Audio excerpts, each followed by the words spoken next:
Symmetric monoidal categories, part 3. So it's Walker going to tell us biproducts and traces.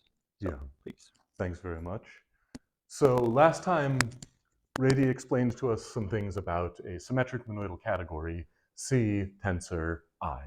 Now, I'm going to make a broad remark that is going to hold for a lot of the things I say during this talk, which is many of the statements that I'm going to make, including the things I'm going to recap, hold in some greater generality than I'm going to state them in. That is, one doesn't necessarily need S for all of these statements, symmetric, and similarly, I will be stating and proving some things that hold even when not all of the structures that I am using are defined. However, this is a convenient place to work, so let's work here. So last time, Rady defined for us scalars. And these are just morphisms, S, from I to I.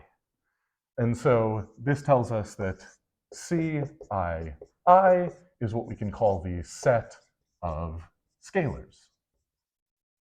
And the motivation here is that in finite dimensional Hilbert spaces, for instance, we have that our monoidal unit is the sort of very boring Hilbert space C,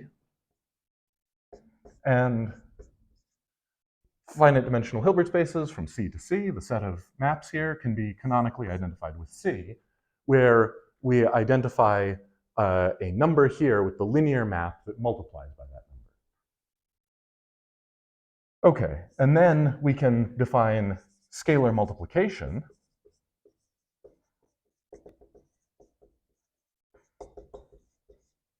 for any morphism. So we define S dot F from, say, V to W, where F is a morphism from V to W, to be S F from V to W. So formally what this is doing is you take V, which is, let's see, this is lambda V inverse, isomorphic to I tensor V, and then S tensor F to I tensor W to lambda W, also an isomorphism, W. And this is what we define to be S dot F. And we have a few further properties that, for instance, the identity on I times F is always going to be F. And so what this means is the set of scalars, CII, is a commutative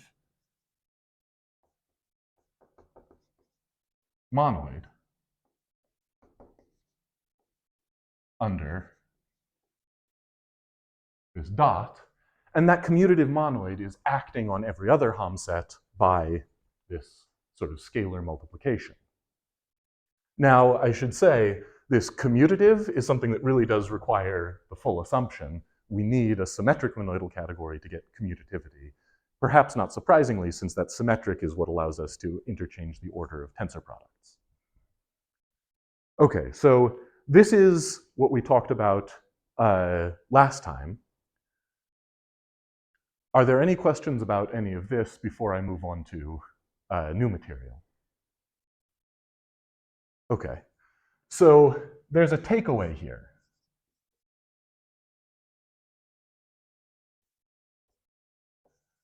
We can get algebraic structures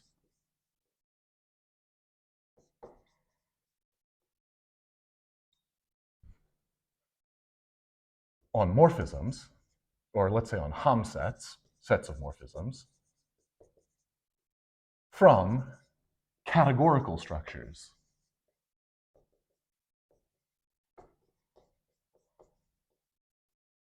on C. So in this case, we just started with a symmetric monoidal category, a purely categorical structure that's coherent, not even strict. and we can derive some strict algebraic structure on our sets of morphisms. And so this is a somewhat, perhaps, surprising looking thing to do, but today we're going to take this a little bit further. So today, we'll discuss addition of morphisms. So this is like f and g in C VW gets sent to some f plus g in C VW. We'll discuss zero morphisms. That is 0 A, B that goes from A to B, such that f plus 0 AB equals f equals 0 AB plus f, wherever this is reasonably defined. And we'll discuss traces. So classically, a trace takes an endomorphism of a vector space, a linear map from V to V, and turns it into a scalar. Now, you may have in a physics course seen this as takes a square matrix and turns it into a scalar, but you've probably also seen that this is basis independent, which means that really what it's operating on is the linear map, not the matrix representation. So traces, these will be maps TR from C, A, let me say TRA, to C, to C, I, our set of scalars. So these are the three things that we want to get, these three algebraic, purely algebraic structures that come out of some categorical structures. And the first categorical structure that I want to define to this end are zero objects. So let's recall, given a category C, an object A is called, well, we call it initial if for any other Z in C, there exists a unique morphism A to Z in C, and terminal if for any Z in C, there exists a unique morphism Z to A in C. Now, these universal properties then, as we discussed, I think in the first category theory lecture, uniquely determine A in each of these cases up to unique isomorphism. And we can rewrite these in a form that will be slightly more convenient for a statement later on. This says that for all Z in C, the set C from A to Z is a singleton set. And this one says that for all Z in C, the set C from Z to A is a singleton set. So these two properties are dual in the sense that you get one if you reverse all of the direction of arrows in the other. Now, we're going to define a zero object in C to be an object which we'll denote by 0 in C, which is both initial and terminal.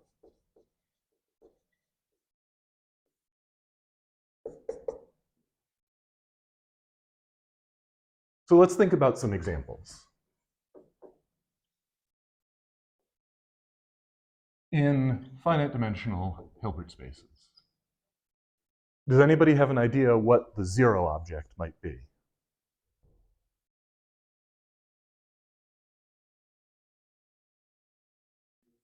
Yeah. The zero object is the trivial Hilbert space, which is usually also denoted by zero, conveniently. How about in REL? I'm claiming that REL has a zero object here.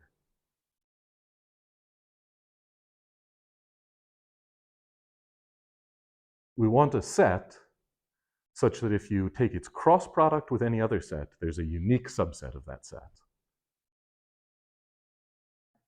The empty set.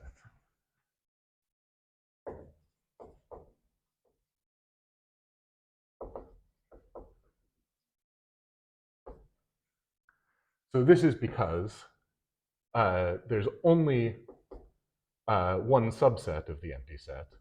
So since the empty set crossed with anything else is itself empty, there's no pair that has nothing in the first slot.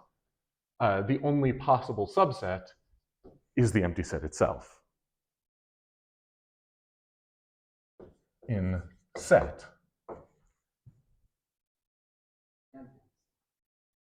good guess, but this is a trick question. Set doesn't have a zero object. So the empty set is initial, right? There's a unique map from the empty set to X for any X. And the singleton set is terminal.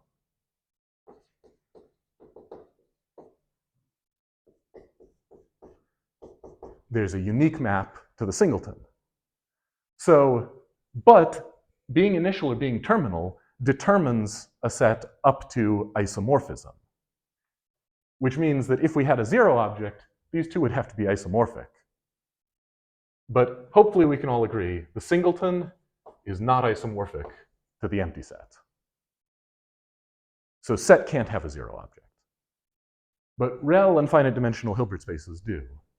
And there's a reason for that. So let me make this a remark. If C is a dagger category, any terminal object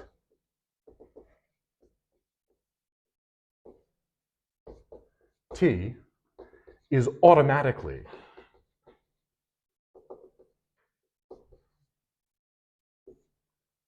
a zero object. Why should this be the case? Well, we have that C from any z to t, so this is for all z in C, is a singleton, right? This is the way that we reformulated our definition of terminal object. But we have the dagger, which is an isomorphism to C from t to z, which means that C from t to z is a singleton. And that's our reformulation of initial. So t is initial as well.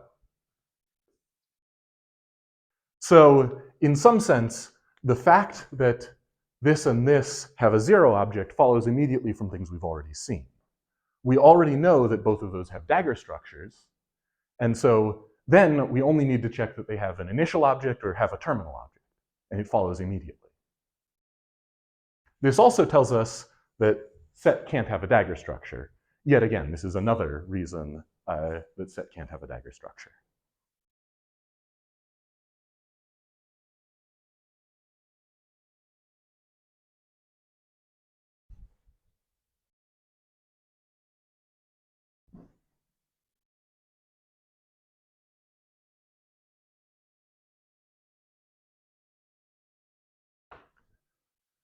So if we have a 0 object, I was claiming that we should get some structure on sets of morphisms. So what additional structure do we get? Well, these sets become pointed sets. And I'll explain what I mean by that. Given a 0 object,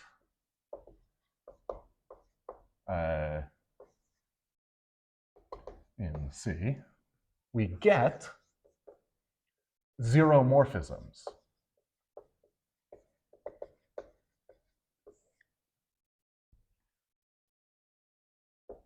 For any A and B in C, we can define a morphism from A to B in the following way. Since 0 is terminal, there is a unique map that goes from A to 0. Since 0 is initial, there is a unique map that goes from 0 to B. And so we get a unique map, which I'll call 0 sub AB, which is just the composite of those two. And this already has some nice properties. So for instance, 0 of AB, if we compose 0 of BC with that, we get 0 of AC. So why is that? Well, because we can think about the diagram A to 0 to B to 0 to C. This is 0 AB.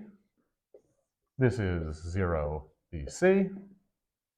But this is the unique map from 0 to C. It has to be because that map is unique. And so this composite, well, if we compose these two, we get the left-hand side. But if we compose this unique map with this unique map, we get the right-hand side. And so they have to be equal. Everyone good with that? Okay, so let's take one further step into defining algebraic structures here. Namely, let's imagine that we start with not just a category, but a symmetric monoidal category. Let C tensor I be an SMC with a 0 object, 0. Then 0 I dot with F is equal to 0 AB for any F from A. No, hold on. That's not what I want to prove. What I want, this is what I want to prove. Then for any scalar from I to I, the scalar times 0 AB is 0 AB.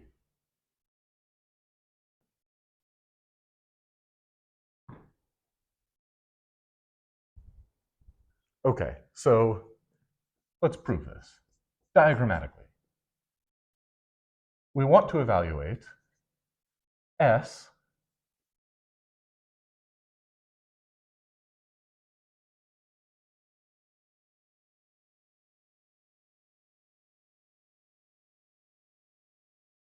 times 0 AB from A to B. But we can rewrite this. This is S times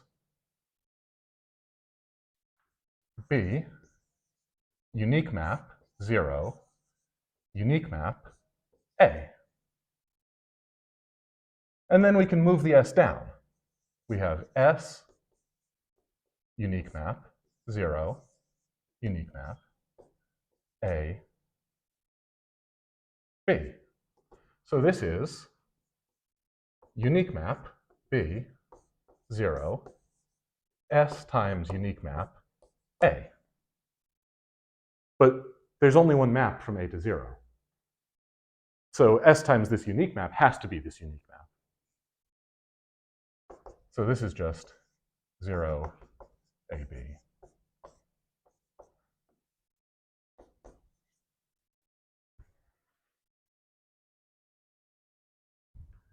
So again, from a very simple categorical property, just having a 0 object, we get some additional structure, additional algebraic structure.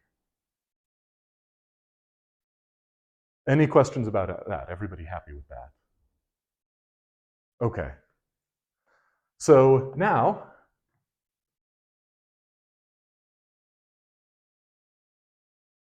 we're going to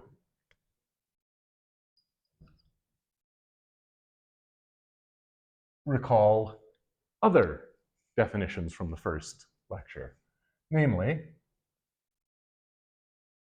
given A and B in C, just some category, P in C is called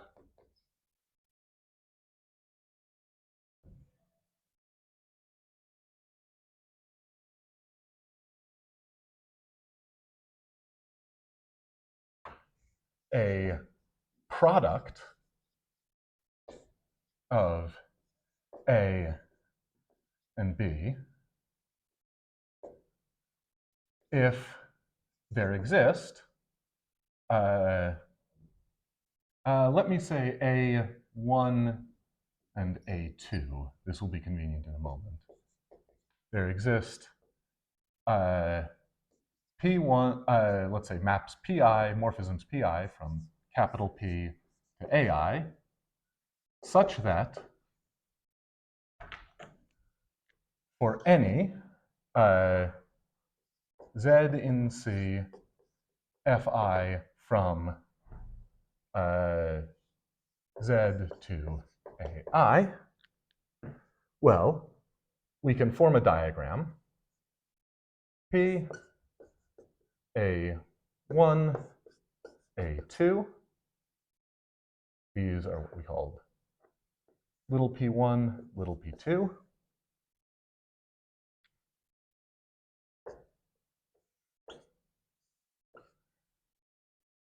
F1, F2. And then the conclusion that we need to call this a product is there exists a unique F that fills in this diagram. So it's worth pointing out here, I've played a little bit fast and loose with the way I've defined it. A product really is not an object with a property. It's an object equipped with these two morphisms that then satisfies this property.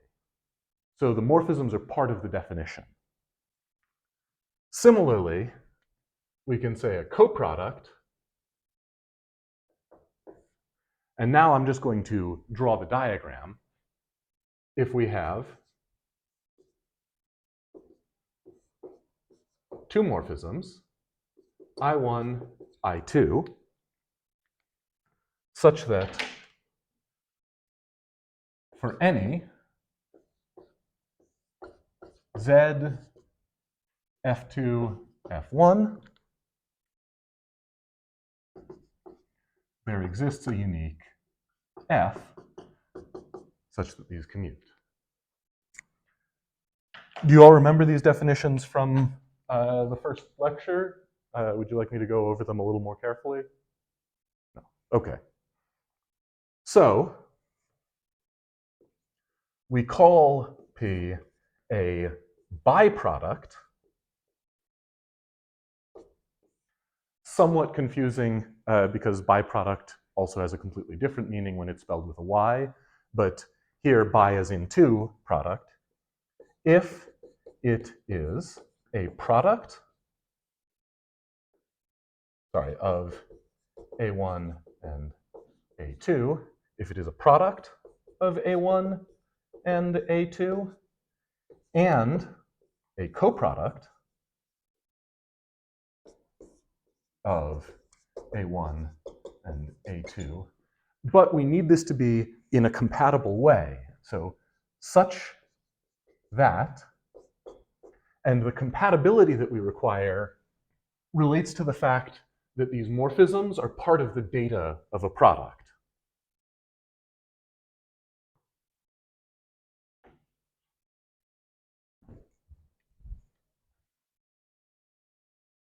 So we have A1, A2,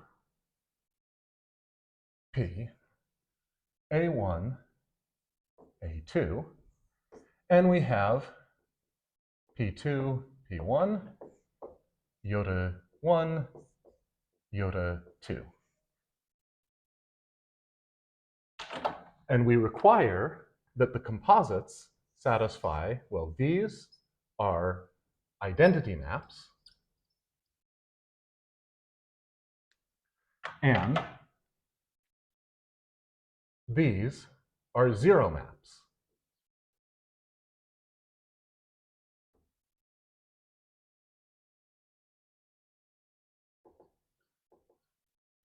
So in this case, to make this definition, we need C to have a zero object.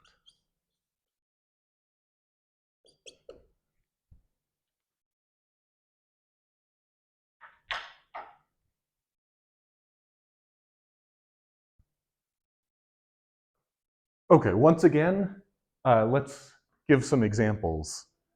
I should also say, we denote biproduct of A1 and A2 using the notation A1 plus with a circle around it, A2.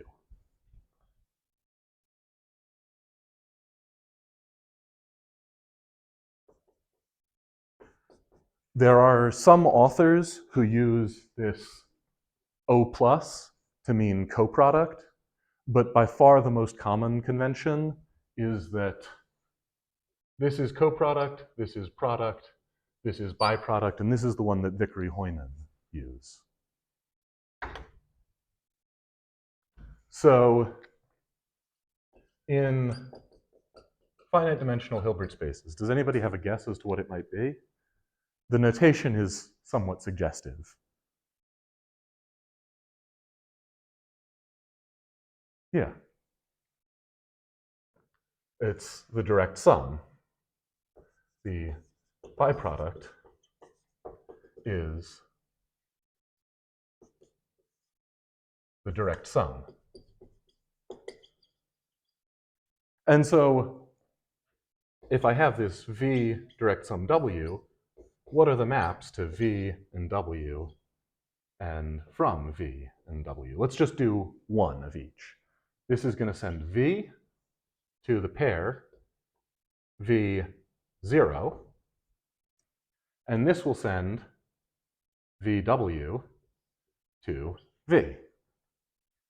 And so it's pretty clear that we're going to get this composite is the identity, this composite is 0.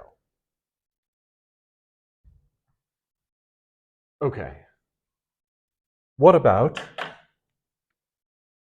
in rel? Does anybody have a guess for what the byproduct might be there?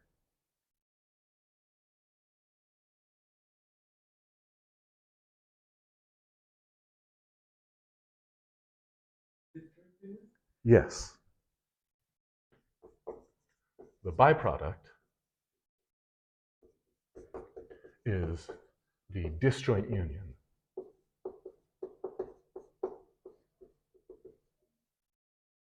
So here we have x, y, x, disjoint union y, x, y. And again, let's just give one example of each. So what should this I, so I subset x times x disjoint union y be?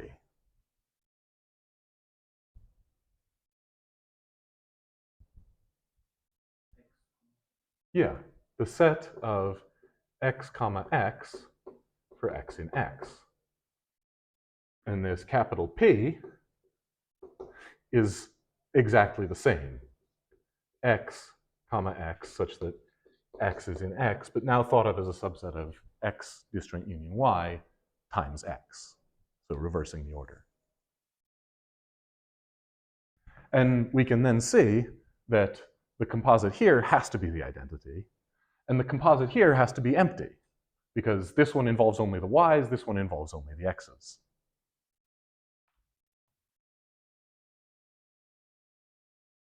And now I'm going to mention one further example.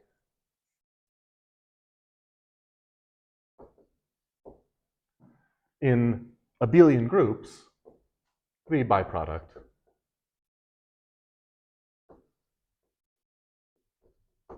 is the direct sum again.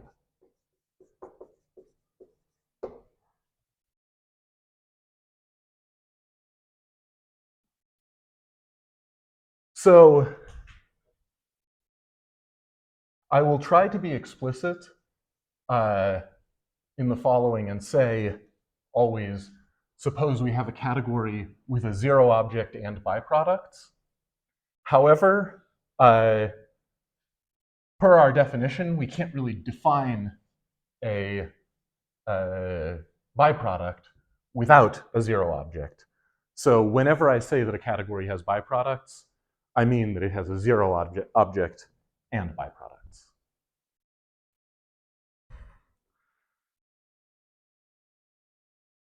Okay, so once again, we want to define some algebraic structure from this.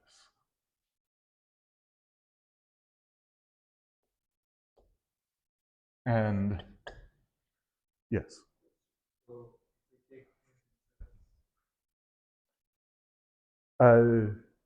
Pointed sets. It's no, because the wedge is not the same as the it's not even abstractly isomorphic, let alone. Yes, that is one example. Yeah. In some sense, biproducts require you to have some sort of algebraic structure. And this is why this direct sum notation is so common, precisely because it's saying this is really an algebraic definition. Now, again, that's sort of loose because any statement that says this categorical thing only comes from this kind of structure is unlikely to be strictly true. But in most of the most natural examples, you do see that biproducts arise naturally when you have some sort of algebraic structure, and usually abelian algebraic structure. Other questions?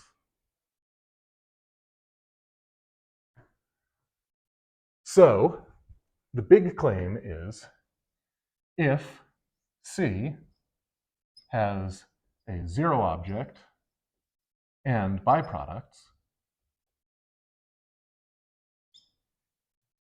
then there is a commutative monoid structure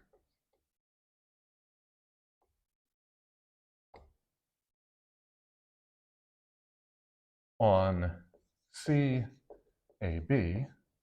for all, or for any, AB in C, such that first, 0 AB is the unit of CAB. And let's say commutative monoid structure, which I'll denote by plus. 2, well, we already know that this is the case. 0 BC composed with 0 AB is 0 AC. And 3, F plus G composed with H is F composed with H plus G composed with H, and H composed with F plus G is H composed with F plus H composed with G. Obviously, whenever F, G, and H are morphisms such that this composition and this addition makes sense. So this will often say composition distributes over addition. So a category theorist might call this an enrichment in commutative monoids, but the textbook that we're following, Hoynen and Vickery, call this a superposition rule. And why is this a superposition rule? Well, because states are a special type of morphism. And so to be able to add states together, to superimpose states, one needs to be able to add morphisms together. So this is our superposition rule.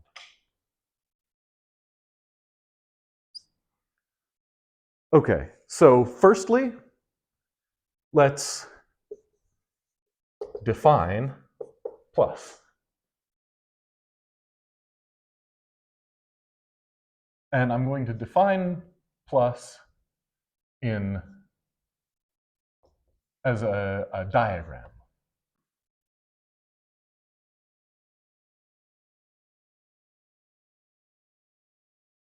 So here I have a morphism that I'm calling delta, that I will explain in a moment. Here I have just F plus G, the induced map on the direct sum. And here I have a morphism that I'm calling nabla. And I claim that we can define F plus G to just be this composite. Okay, so what is delta? Well, A direct sum A is in particular, sorry, was there a question? Oh, okay. A direct sum A is in particular a product.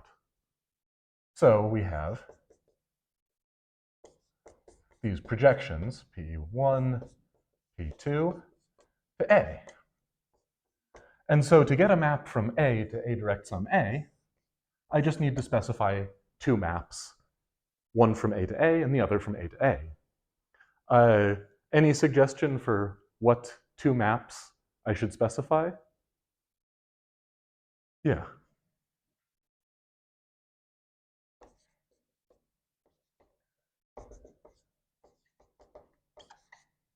And this is what's called the diagonal.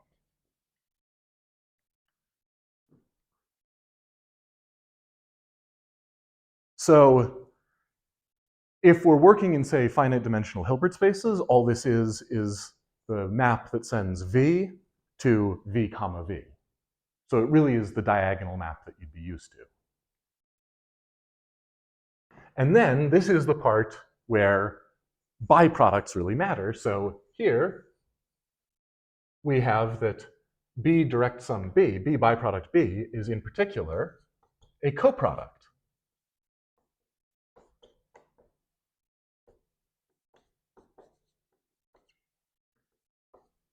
And so we get exactly the same reasoning using the identities to give us nabla, and we call this the codiagonal. Again, co just being the word that means reverse all of the arrows. And in finite dimensional Hilbert spaces, this is the map that sends a pair, V and W, to their sum.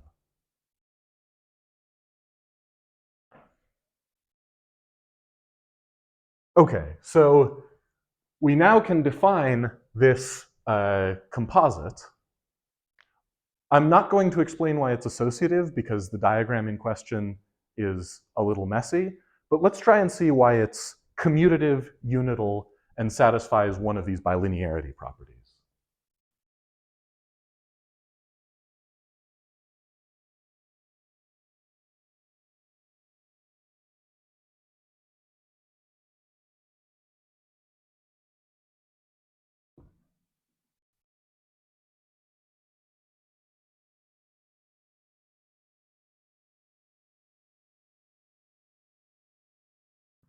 So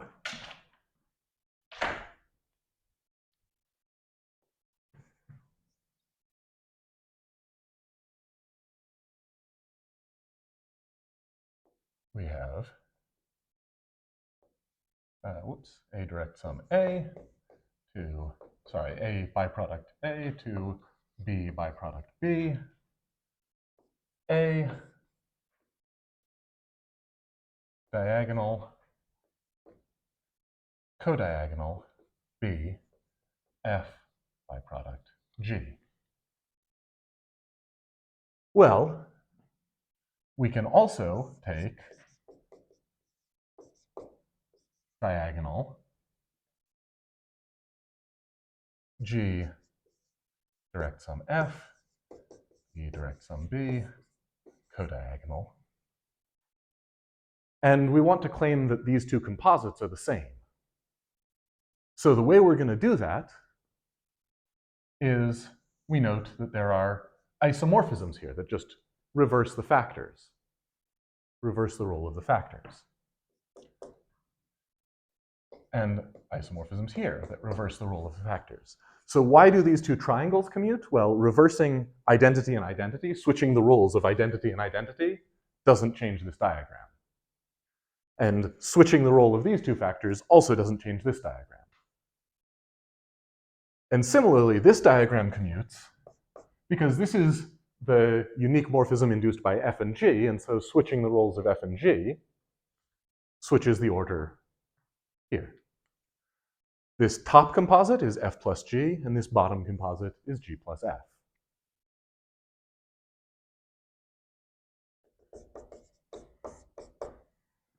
So now we have A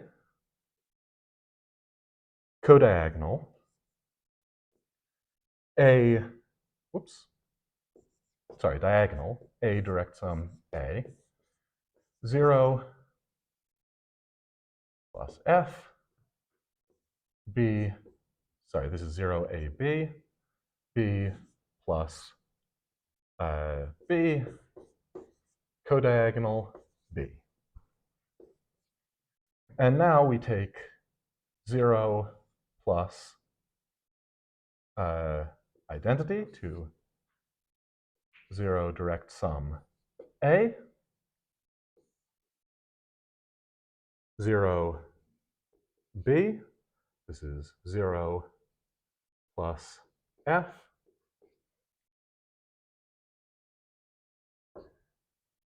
and we notice that since this is the product and this is the terminal object, this is in fact an isomorphism with B.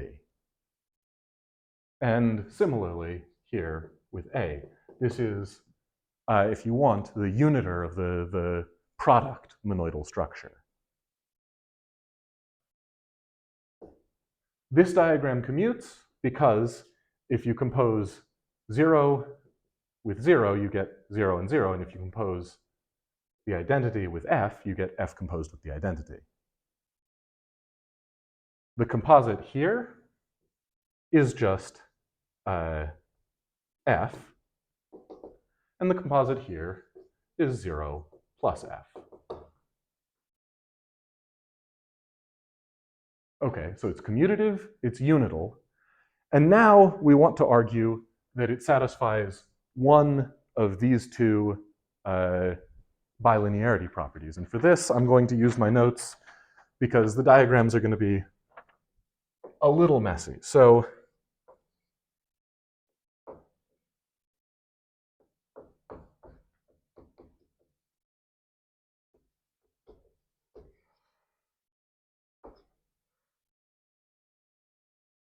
here we can take H composed with F plus G.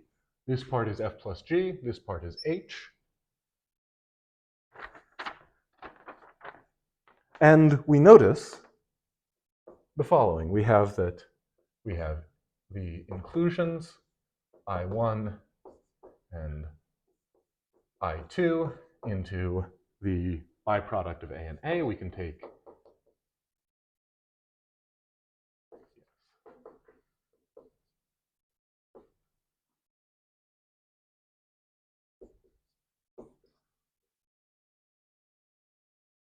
here we have also the inclusions. Here we have G, F.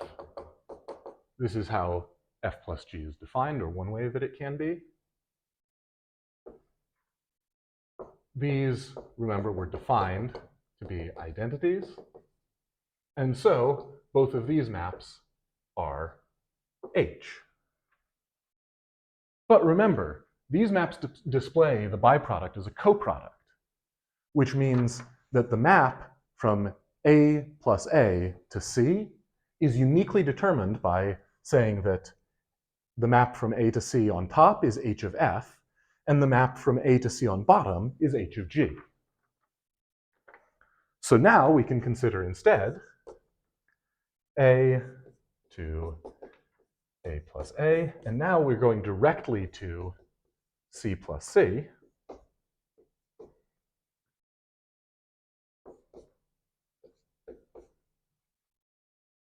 Here we take H of F, here we take H of G, and so we get H of F biproduct H of G. And here we take the codiagonal on C, and we can see that this map, codiagonal on C composed with H of F plus H of G, is the same as the map H of codiagonal of F plus G. Again, just by the universal property of the coproduct. So these are equal, which means that H of F plus G is H of F plus H of G. The other distributivity property is basically do the same thing, but to the product side of the diagram.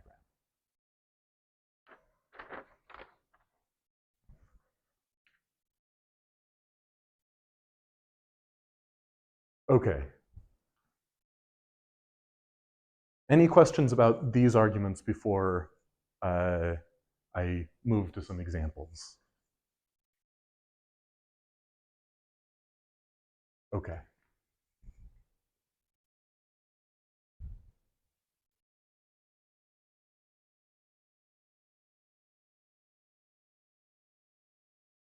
So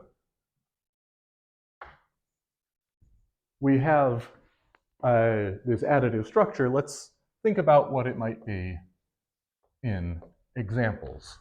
So in finite dimensional Hilbert spaces, given F and G from V to W, F plus G from V to W sends V to F of V plus G of V. This is not shocking, hopefully. In rel, given Q and R, subset of X cross Y, Q plus R is really what I'm going to call Q VR. Now, technically, it's just the union, but since Rady already showed us that we can interpret a lot of rel as encoding Boolean logic, this should be OR. So this will be the X and Y in X cross Y, such that XY is in Q, or XY is in R. Just the union, but also the logical OR.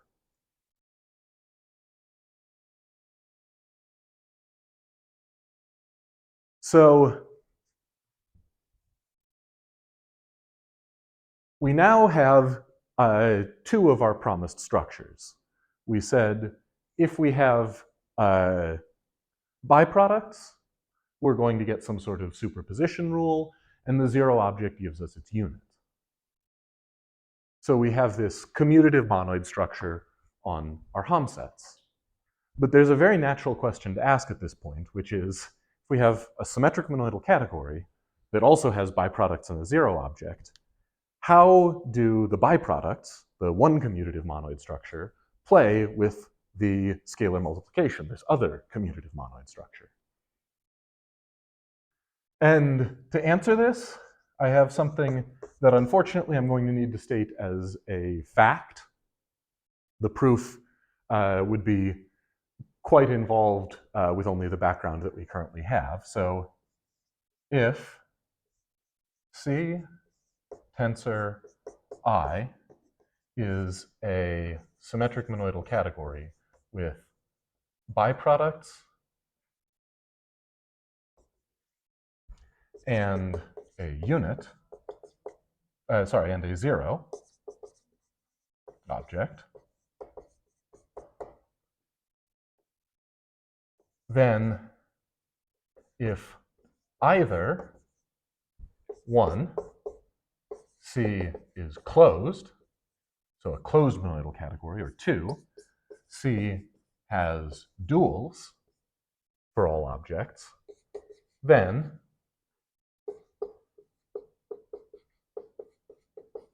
for any 3 objects, A tensor B biproduct C is naturally isomorphic to A tensor B biproduct A tensor C. So this tells us that the tensor distributes over biproducts.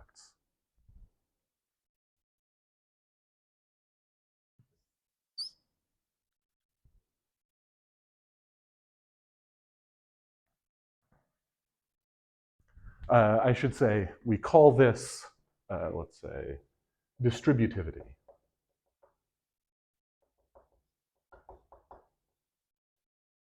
This property on its own. So what we're saying is if C is closed or C has duals, then this is distributive.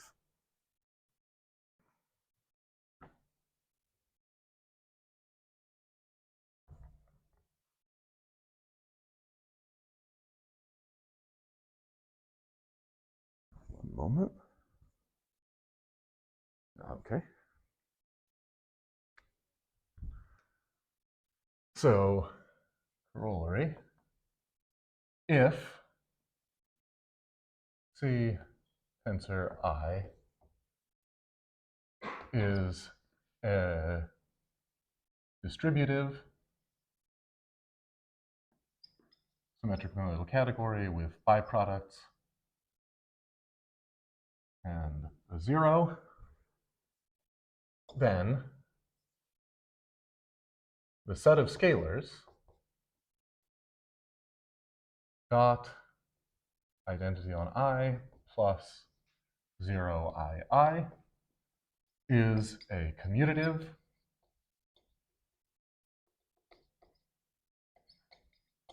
semiring.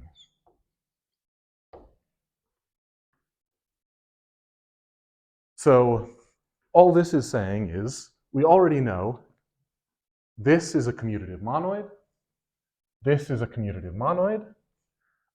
We know that the 0 multiplying by 0 annihilates things. So the only thing that we would need to check is that multiplication and addition distribute. And that is precisely this statement using arguments of this kind. I'm not going to go through the diagram, but you should feel free to try and check it yourself.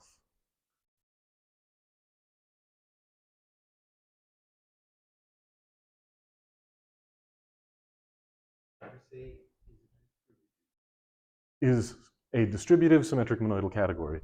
Distributivity is this property of a symmetric monoidal category with biproducts and a zero object.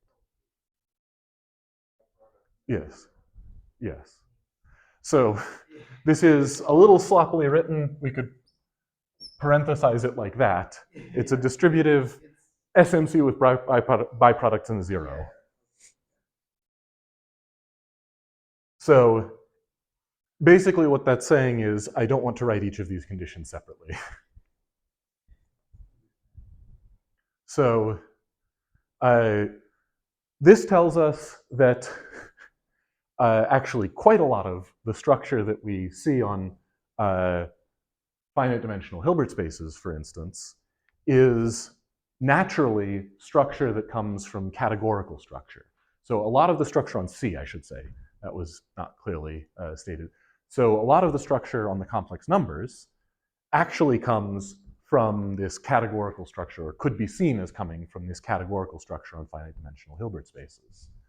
Because you have the symmetric monoidal structure of the tensor product, you get multiplication, the multiplication of complex numbers.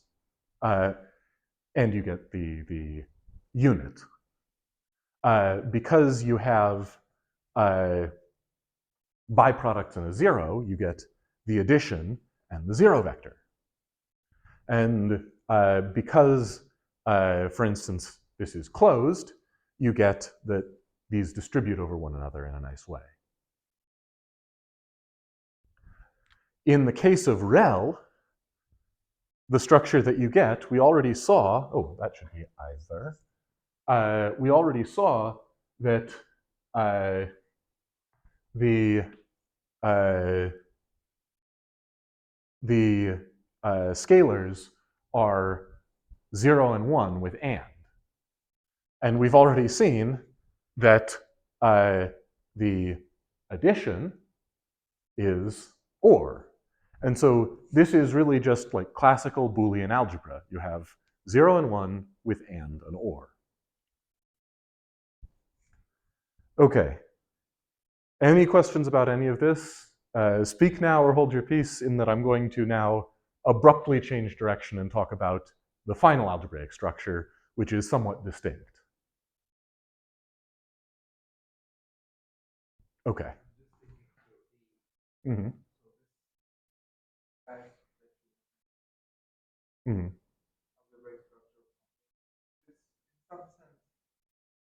This sort of algebraic structure of the level of category. Yeah. Categorifies certain. Yes. So, I mean, in some sense, okay. There's a very general notion of a distributive bimonoidal category. That is, you have a category that has two symmetric monoidal structures on it that satisfy basically this property. And these are sometimes called rig categories. So these are categorifications of commutative semi-rings, if you'd like. And what this is sort of saying is you have this categorified commutative semi-ring structure on C, well, then you're getting something like this categorified commutative semi-ring structure on scalars. Right. Yes. Now, I should say this whole story about how biproducts give you addition is also quite interesting in another realm. So I know that at least some of you are taking some homological algebra related stuff. And in that, one usually defines an abelian category to be a category that is enriched over abelian groups. So where the Hom sets are actually abelian groups, satisfying some properties. But you can actually instead make the definition that it is a category satisfying a bunch of properties that include having a zero object and biproducts, and get the abelian group structure from those properties, or the abelian monoid structure, and then require that it have the property that it be a group. So being an abelian category is not an extra structure, but rather an extra property, basically by this same argument. Okay. If there are no other questions, then for a change of topic with an audible clunk, let's switch to traces. And to define traces, we don't need any of this biproduct or zero object structure. We really just need to be back in the setting of symmetric monoidal categories. So now C tensor I is just a symmetric monoidal category, and I'll say with duals. And This is another place where what I'm saying actually holds in slightly greater generality. You don't need duals for all objects, just the ones you're working with. But for our purposes, it doesn't really matter. So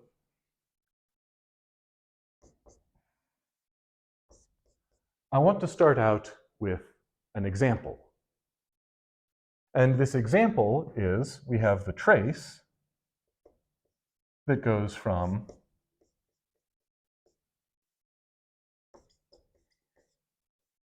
finite dimensional Hilbert spaces V to V that goes to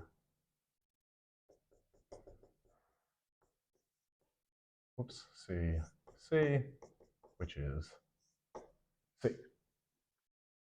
So how is this defined? Well, if we pick a basis,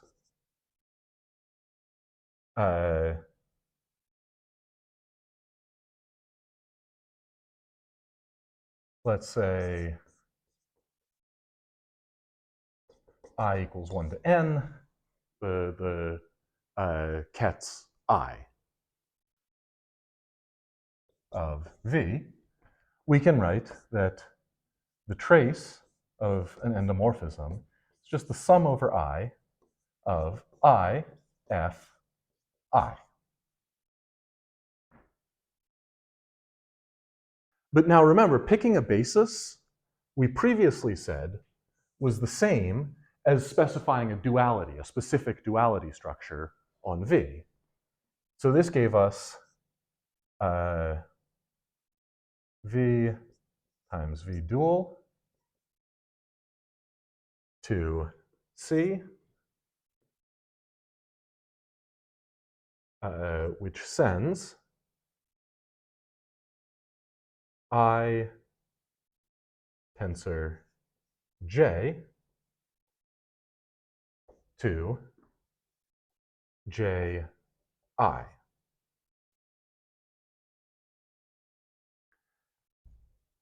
This was what we called epsilon. And so we can rewrite this as epsilon of the sum on I of F applied to I tensor I. Yes. So what's wrong? Okay. Okay. And then we had the rest of our duality datum was eta. And this sent, oops, that goes absolutely the other way. Eta to V dual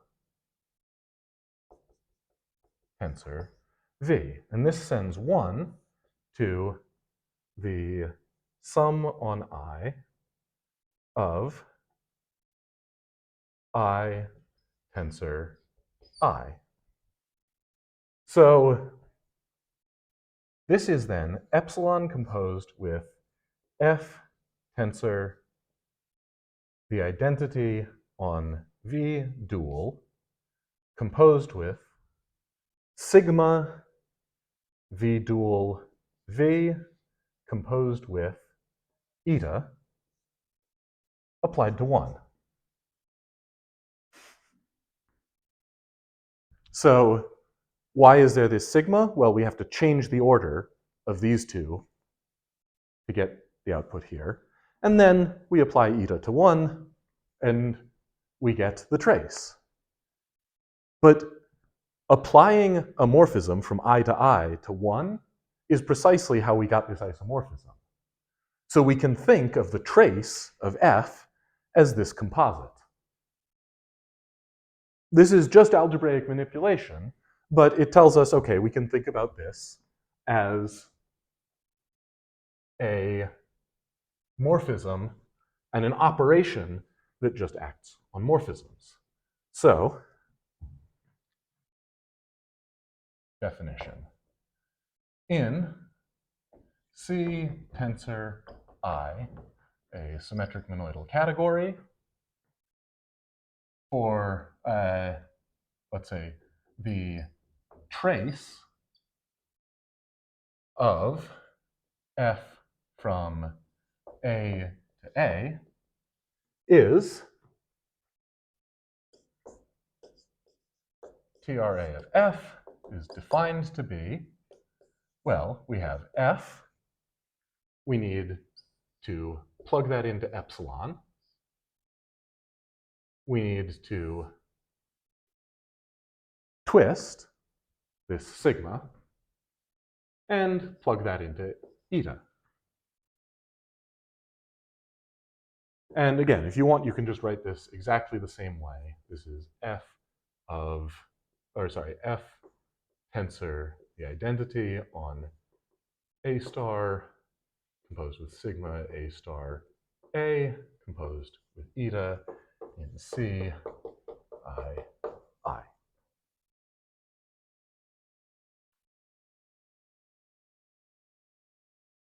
So we've now taken our example and turned it into a definition. And I'm going to leave the following as an exercise.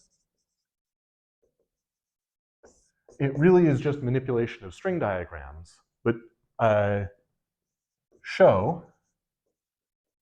string diagrammatically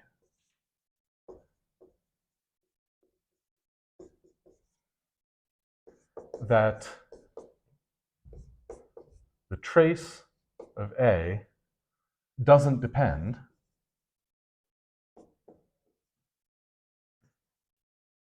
on epsilon or eta. That is, if you choose different duality data, you still get the same trace. Now, what's nice about this as well is that this argument then, in particular, holds in our example, and so this gives you a diagrammatic argument that the trace of a matrix actually doesn't depend on the matrix, it only depends on the underlying endomorphism. So the trace satisfies a lot of the properties that we would expect it to, depending on what setting we're in. Some of these properties only make sense when we have certain structure on our categories. So properties.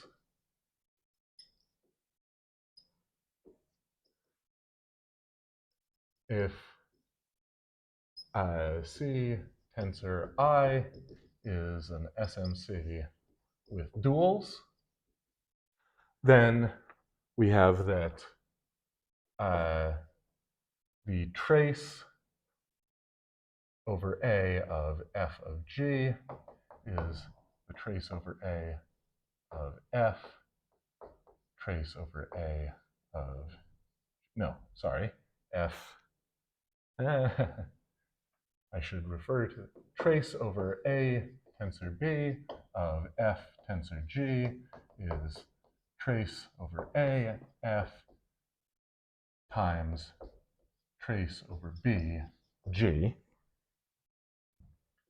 And the trace over the identity of any scalar is that scalar itself.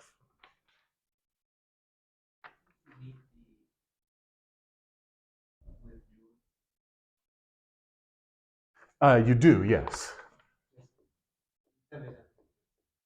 Yeah, and I put it globally, but not locally. Again, technically, all you need is that A has a dual. But, and then you can say, if C has 0 and biproducts, the trace over A of F plus G is trace over A of F plus trace over A G. And the trace over A of 0 AA is 0 I. And if C has a, or sorry, is a dagger symmetric monoidal category, the trace over A of F dagger is the trace over A of F dagger.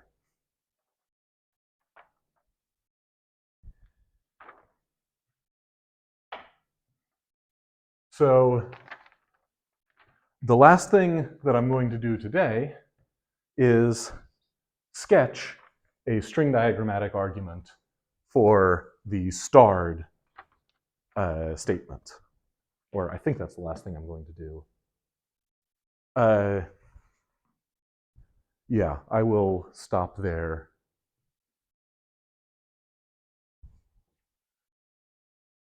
Or maybe, well, okay, let me give that statement and then we'll see.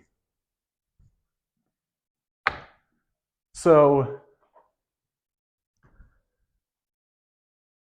this starred statement we can take to be that we have epsilon, we have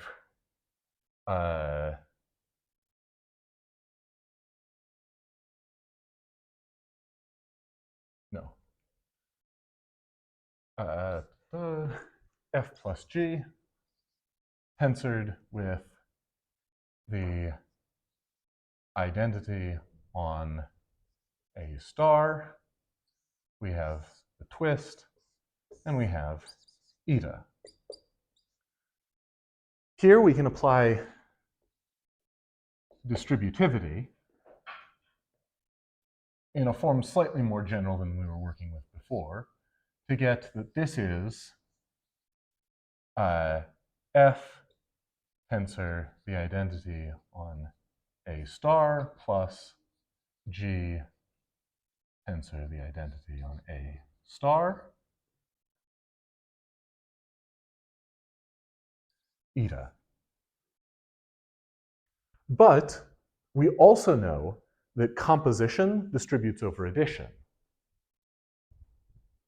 So this tells us that this is the composition with f tensor the identity on A star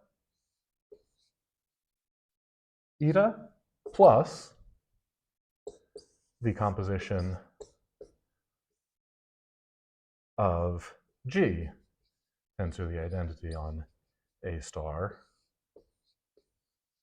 eta, which is just the trace over F plus trace G as desired.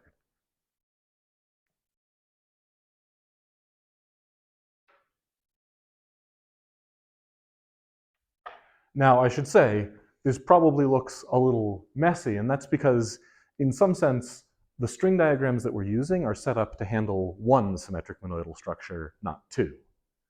And so I'm using the usual string diagram notation for this tensor symmetric monoidal structure, but then we have this other one floating around, which is the biproducts and this plus.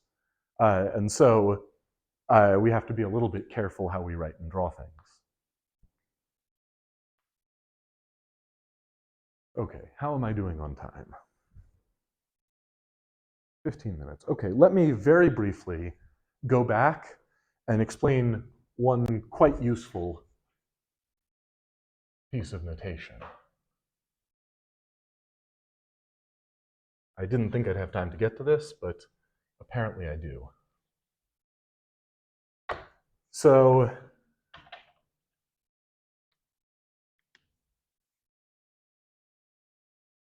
okay.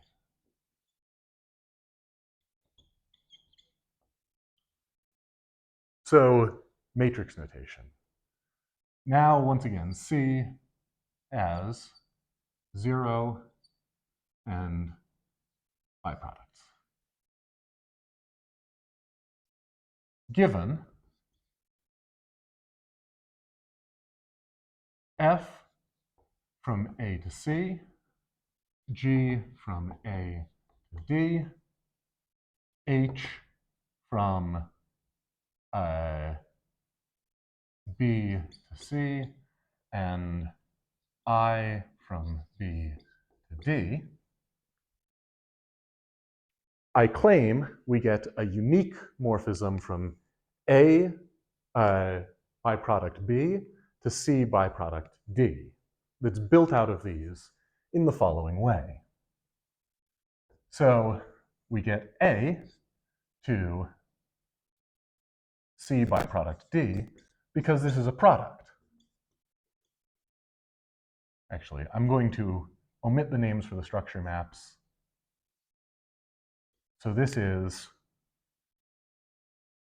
F, G, and we'll call this map F, G, vector, determined by universal property of the product. And similarly, we get B to CD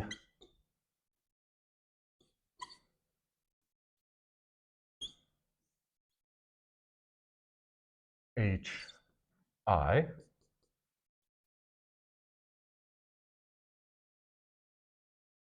and we'll call this, no, IH. We'll call this HI. And then from A biproduct B is also a coproduct. We have A and B. So here we have FG, and here we have HI. And so here we get a unique map, which we'll call FGHI.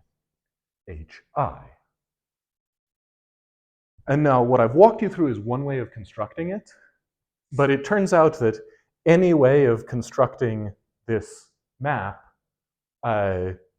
from these four components will yield the same result. The idea is that the pairwise composite, say A goes into this thing, goes into this thing, goes into D, has to be the map that you're given from A to D, so it has to be G. There's a unique map like that. And we'll denote it by this matrix.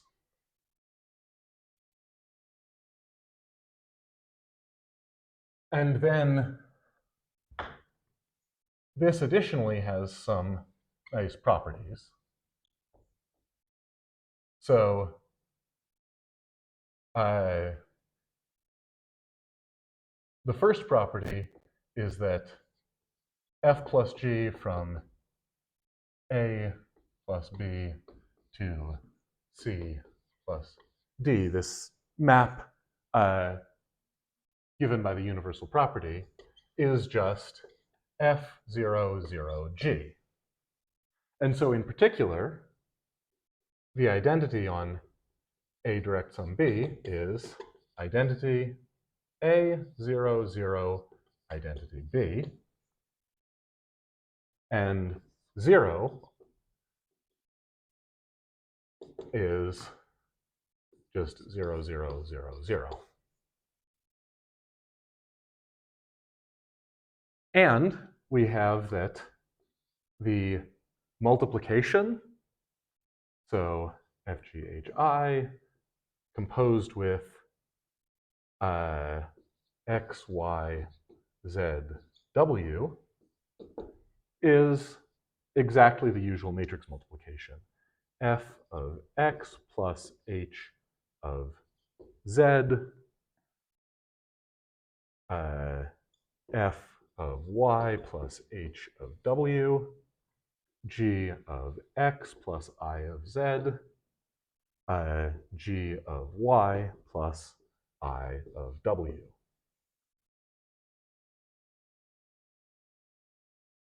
So these properties can be more or less immediately deduced once you prove that there's a unique map from A plus B to C plus D that satisfies that these pairwise composites are equal to these. From the uniqueness, you get these formulae more or less for free.